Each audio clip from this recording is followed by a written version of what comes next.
What do you have in front of you? What is set before you, dear child of God? Are you looking at that situation properly, or are you using the wrong eyes to look at it? What are you magnifying in your life right now? Do you know that you have the ability to decide how long you are going to go through the things that you are going through?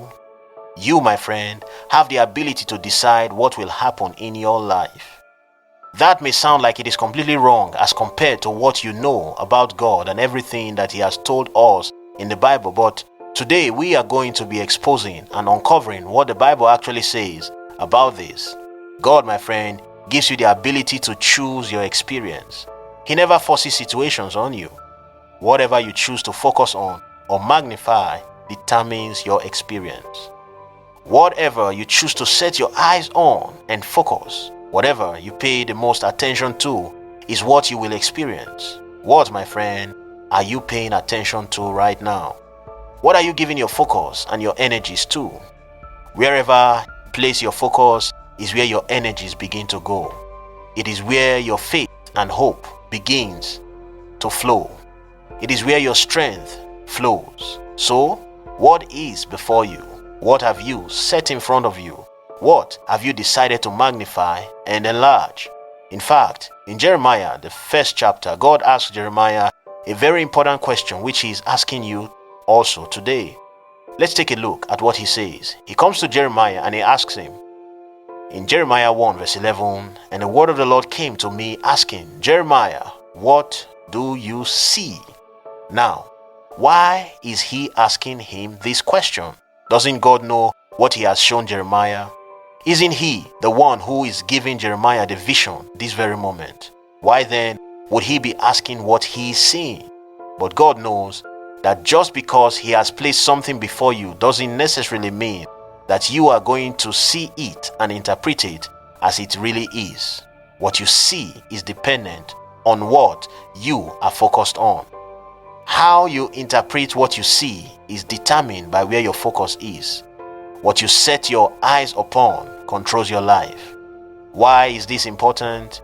Because sometimes we go through situations and we go through tests, and it can become the only thing we see. The devil tries to get you to focus on that problem or that situation so much that it seems like that's all that's going on in your life right now. Everywhere you turn, that's the only thing you can see. Everything seems to be going crazy, and you can trace it to one thing that is going wrong. Nothing seems to be going right. Everything becomes a struggle. It can be easy to forget in those moments that God has ever been good to you, or that He has delivered you from similar situations before. What are you going through right now that is making you feel like this? That makes you feel like you are drowning and there is nothing good or wonderful about your life? What are you going through that has convinced you that you will always struggle like this? What are you going through that has you convinced that everything is hopeless and difficult? Has the devil convinced you that you are a failure because something in your life is failing? The psalmist prays a very interesting prayer in Psalms, the 103rd chapter, the 2nd verse. He says, "Bless the Lord, O my soul, and forget not all His benefits." Isn't that an interesting statement, an interesting way to pray? That he is speaking to himself and reminding himself not to forget the goodness of God to him. He's speaking to himself, to his soul, and commanding his soul to bless God and remember His benefits. If he has to command his soul, it must mean that he doesn't feel like doing it. At least not at that moment, doesn't it? It must mean that in this moment he's feeling like he can't think of a single benefit of God. And he commands his soul because he knows that just because he feels that way doesn't mean that it is true.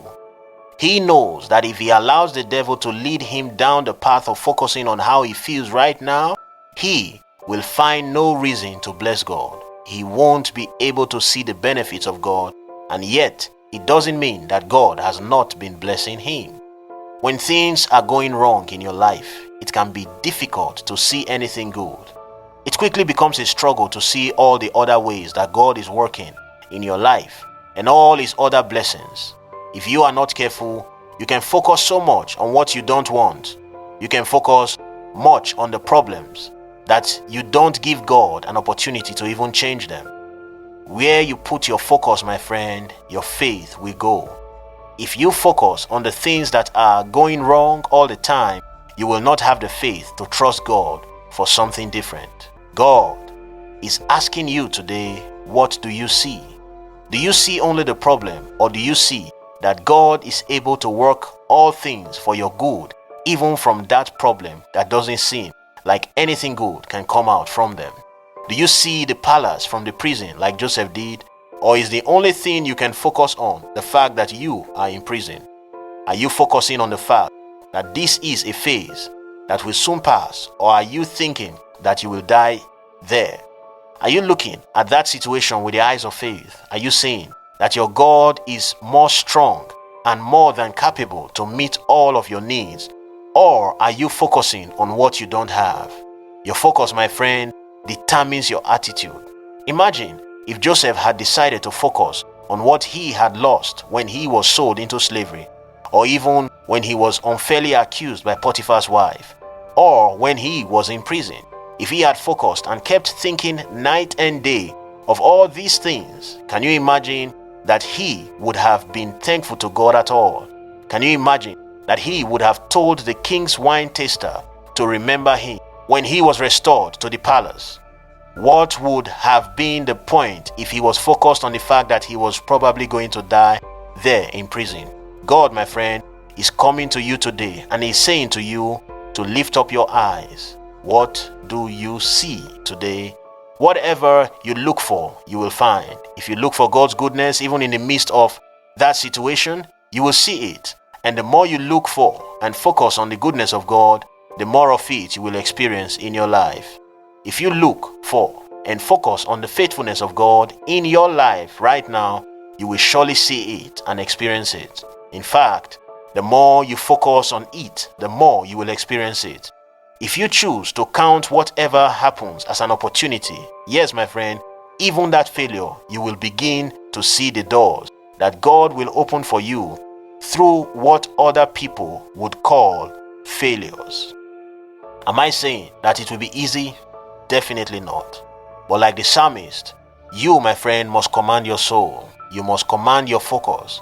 You must choose to remember the benefits of the Lord to you, even when it looks like there is nothing to remember.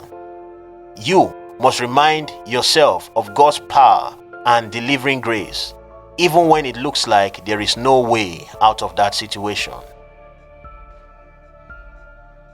And just like God tells Jeremiah in Jeremiah 1 verse 12, after he tells him what he sees, God says, you have observed correctly.